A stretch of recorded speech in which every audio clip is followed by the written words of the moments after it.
शिमला में आपका तहे दिल से स्वागत है।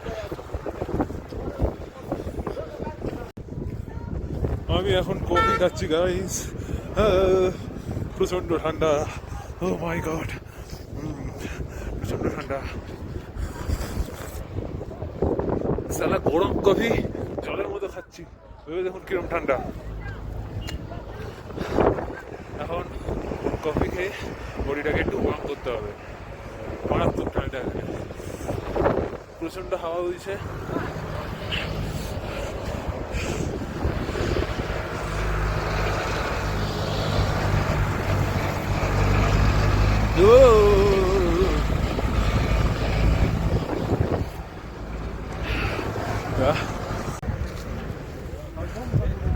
আজকে গাড়ি করে এসেছি, ভবিষ্যতে বাইক নিয়ে আসবো। শুভ্র, দেবু, অভিক, তোদেরকে বলছি প্ল্যানটা তৈরি কর, আসতেই হবে। বাইকে নিয়ে আসার একটা আলাদা মজা। আর এইখানে দাঁড়িয়ে আমরা 3 জন, আমরা 4 জন ছবি তুলবো।